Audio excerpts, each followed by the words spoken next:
Hello, in this video we're going to go over molecule polarity. So in the last video we went over bond polarity and we saw that a bond is polar if the two atoms in the bond have different electronegativity values. So now we can apply that to a molecule. Now, in a molecule, the polarity is going to depend not only on the individual bonds, but on the shape of the molecule as a whole. So let's look at two examples down below. We have water on the left, and its shape is bent or angular. And then we have CO2 on the right, and its shape is linear. So if we look at the individual bonds in water, we have a oxygen-hydrogen bond on the right and an oxygen-hydrogen bond on the left. Now, if we look up the electronegativity values of oxygen and hydrogen, oxygen is 3.5 and hydrogen is 2.1. So just like we did before, we're going to take the difference between those values. So the difference between 3.5 and 2.1 is 1.4. And then remember we said that if an electronegativity difference is between 0.4 and 1.8, that bond is polar. So the oxygen-hydrogen bond is polar. So each of these bonds in water are polar. And we can see that oxygen is more electronegative than hydrogen. It has a stronger affinity for electrons. So we have these arrows pointing up towards oxygen, and we'll put little positive signs on the side next to the hydrogens. So what that means is the overall molecule has a movement of electrons towards oxygen. So because water has that angular shape, we have an overall density of electrons more towards oxygen. So that means that this is a polar molecule. Now, if we look at CO2, we can compare carbon and oxygen and see if those bonds are polar. Actually, let me get my other marker. So we have an oxygen-carbon bond on the left and an oxygen-carbon bond on the right. So the electronegativity value of oxygen is again 3.5. And the value for carbon is 2.5. So we can see that the difference is going to be 1, and that means that each of these bonds is polar.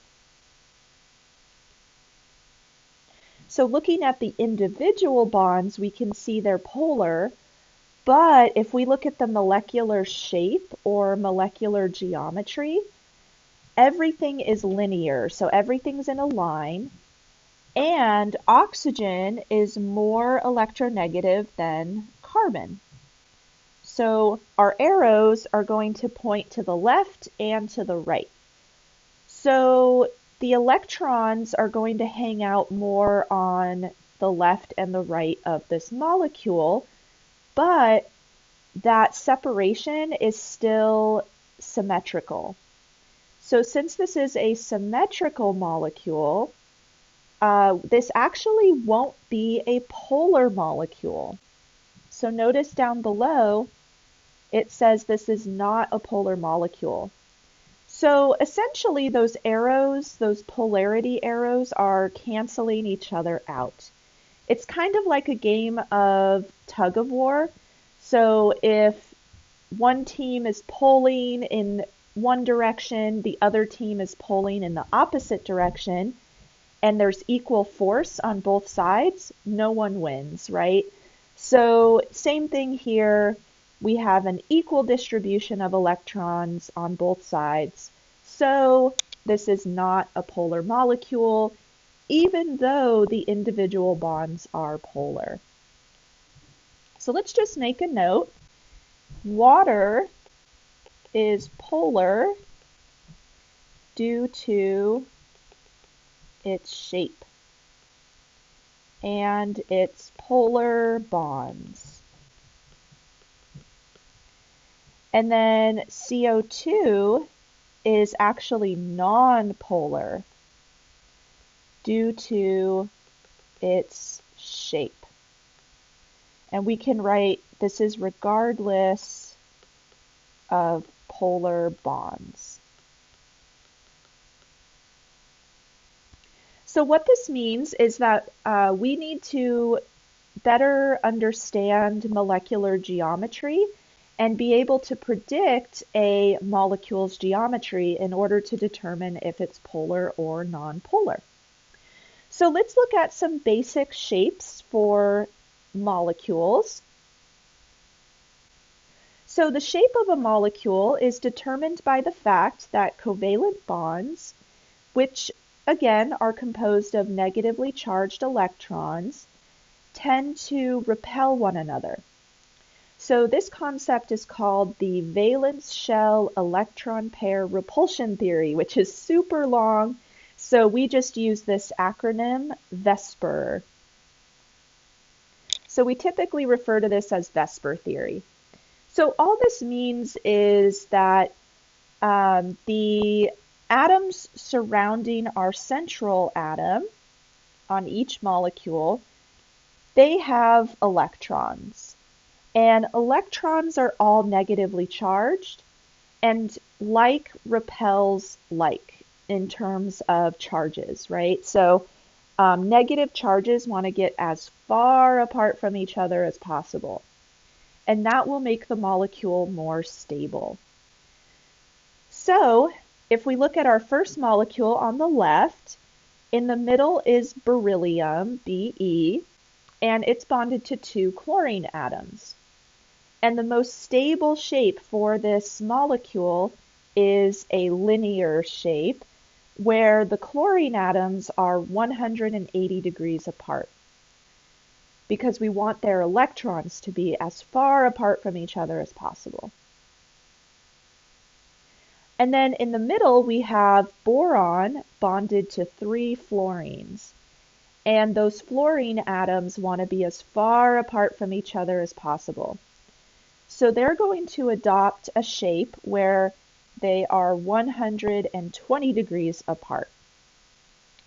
And this would be called a trigonal planar shape. So the tri is referring to the 3 atoms, and planar tells us that they're all in the same plane with each other. So we could lay it flat on a piece of paper. Then on the right, we have a carbon atom bonded to 4 hydrogen atoms. And the best way for each of those hydrogens to be as far apart from each other as possible is to adopt an angle of 109.5 degrees. So this is going to have a 3-dimensional shape, where 2 of the hydrogens are in the same plane as the paper, and then one of the hydrogens is coming out of the paper towards us, so we give it a wedge. And then the other hydrogen is going behind the paper, so that is a dash. Now it might be hard to visualize this, so in class I'm going to bring some molecular modeling kits so you can see what it looks like in a 3-dimensional space. But this shape is called a tetrahedral shape. So if we were to draw a tetrahedron, the hydrogens are in the corners of that tetrahedron.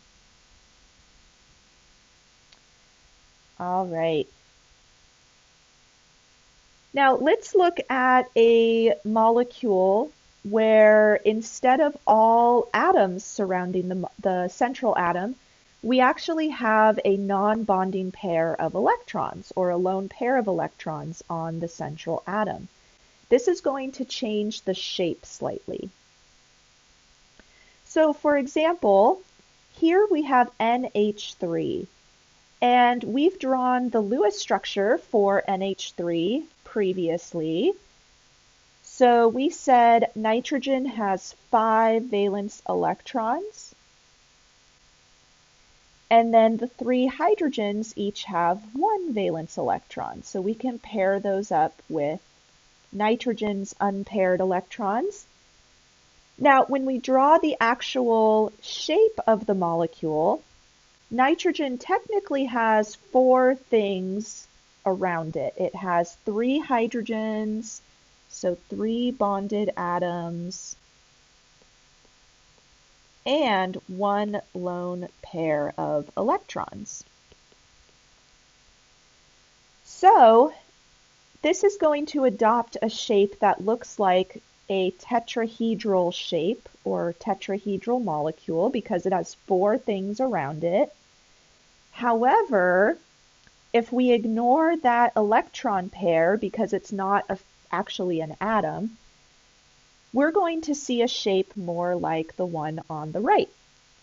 Now, that lone pair of electrons is still there, but we're just ignoring it because it's not an actual atom. So I'm just going to erase that. But the shape that we get as a result is called a trigonal pyramidal shape. Now, some people pronounce it trigonal pyramidal or trigonal pyramidal. I don't care how you pronounce it, but as long as you just know the name, right? So if you have 3 bonded atoms and 1 lone pair of electrons on your central atom, that gives you a trigonal pyramidal shape.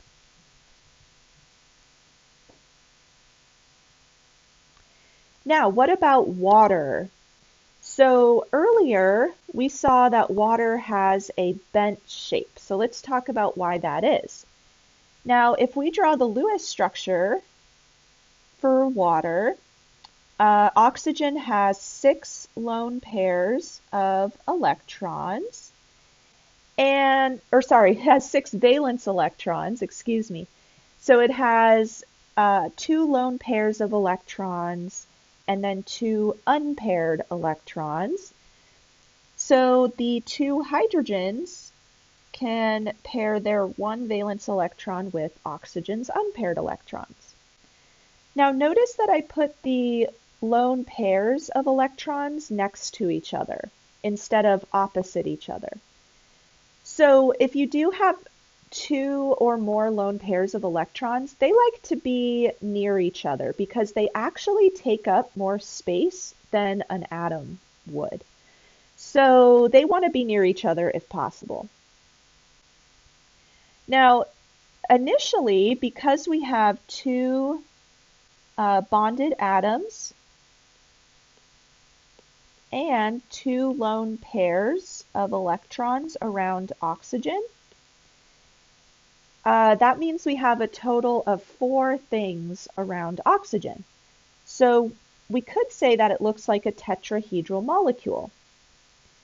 However, if we ignore those lone pairs of electrons, then we're just left with this shape on the right, where oxygen is in the middle, and then the hydrogens are down below, and we call that a bent shape or an angular shape. So you might see both terms for that shape.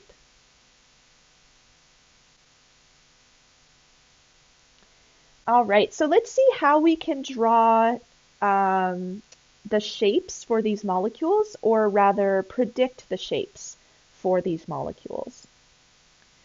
So step one is to draw the Lewis structure because that will tell us how many things surround the central atom, whether it's 2 atoms, 3 atoms, 4 atoms, or maybe you have some lone pairs instead of atoms.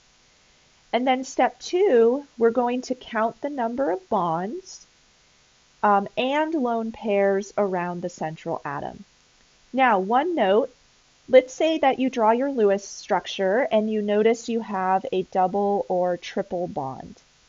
That's just going to count as one bond or one group that's surrounding the central atom.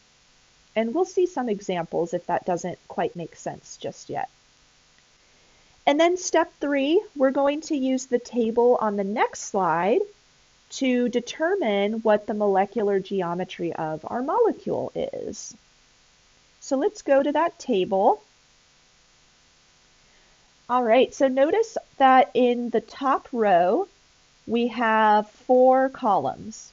So the number of bonds and lone pairs is in the first column. So let's say you have 2 bonds around your central atom. That's going to give you a linear shape. If you have 3 bonds around your central atom, that will give us a trigonal planar shape. And if you have 4 bonds around your central atom, that will give you a tetrahedral shape. So notice in this first column, well, I guess technically the second column, we don't have any lone pairs. So there are 0 lone pairs surrounding the central atom. In this table, they're using the letter A to represent the central atom. And then the X's are the atoms surrounding the central atom. Now, what if one of those atoms is replaced with a lone pair? So that's going to bring us to our third column.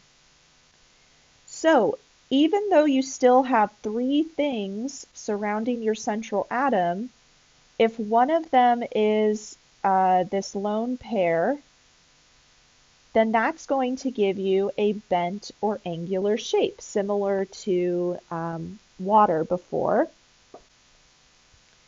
except this time we only have 1 lone pair. Now, if you have 4 things total around your central atom, but one of them is a lone pair, that's going to give you the trigonal pyramid shape, similar to NH3, ammonia. Now, in our last column, we have a scenario where 2 of the atoms are replaced with lone pairs.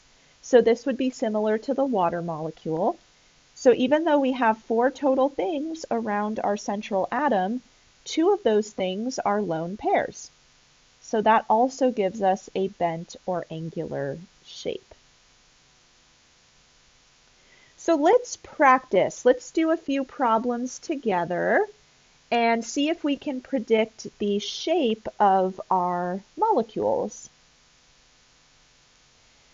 All right, so in this practice problem, we're going to identify the geometry or shape of the following molecules. So we have NCl3, so nitrogen trichloride. The next one we've actually already seen, so this one should be easy. We have CO2, carbon dioxide. And the last one is CF4, carbon tetrafluoride. So try this on your own, and remember the first thing you want to do is draw the Lewis structure. And then number 2, count the bonded atoms and lone pairs of electrons. And then 3, use the chart on the last slide to determine the shape of the molecule. So pause the video, try this on your own first, and then we'll go over it together.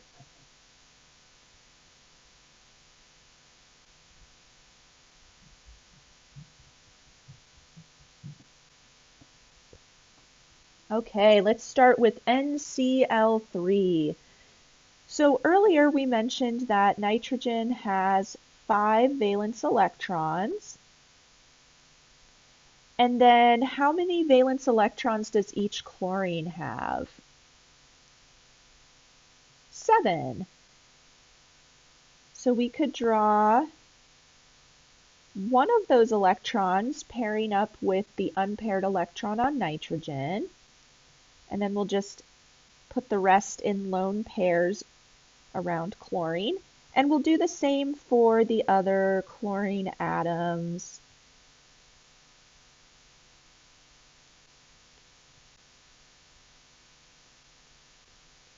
All right. So we have 3 bonded atoms. And it looks like we do have 1 lone pair of electrons. So there are 4 total groups around nitrogen, but we do have 1 lone pair. So let's go back to our table. So we're going to go to our 4 total groups at the bottom here, and then we have 1 lone pair. So that's going to give us a trigonal pyramid shape for this molecule.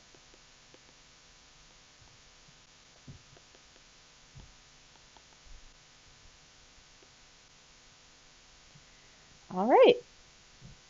Now that's going to look more like the drawing on the chart where 2 of the atoms are going to be 3-dimensional, right? One's going to come out towards us, one's going to go behind the plane of the paper.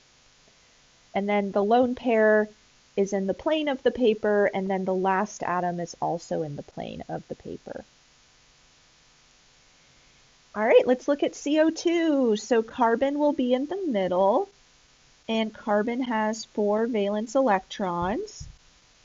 And then each oxygen has 6.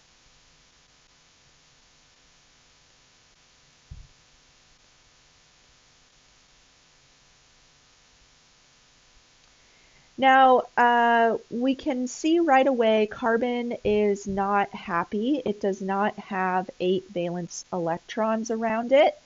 It only has 6. So what we can do is we can create double bonds between carbon and each oxygen.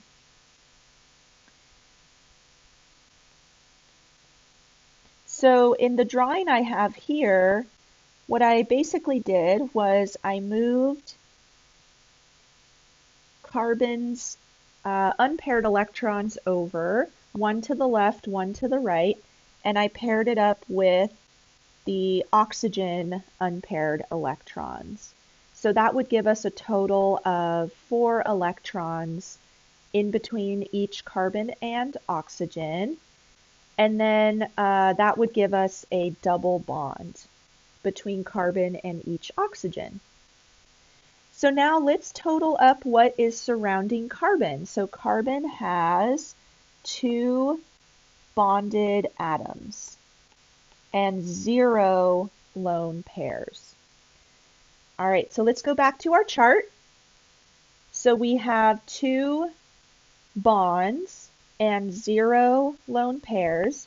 So that gives us a linear shape for CO2, which we already saw previously, so that makes sense.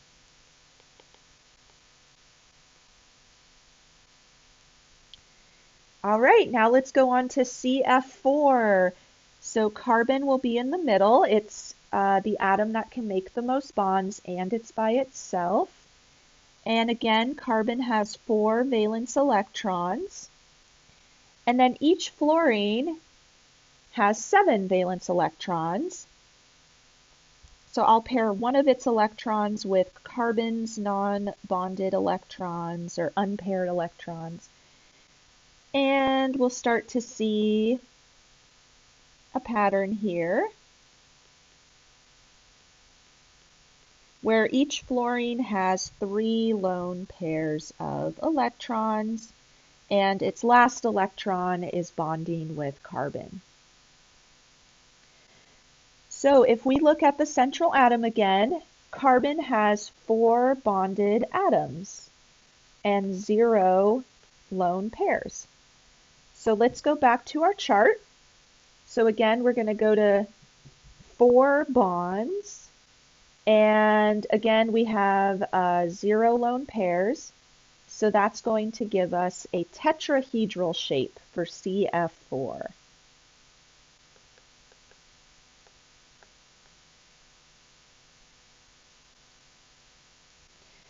Okay, so not too bad, hopefully. And this is why it's really important to know how to draw Lewis structures, because this will help us predict the shape of a molecule. And then once we know the shape of a molecule, we can figure out if that molecule is polar or nonpolar. And then once we know that, we can get into attraction between molecules. So will molecules be attracted to each other or not attracted to each other? All right, so now that we've learned about molecular shapes, I think we'll stop here, and in the next video, we'll talk a little bit more about molecular polarity.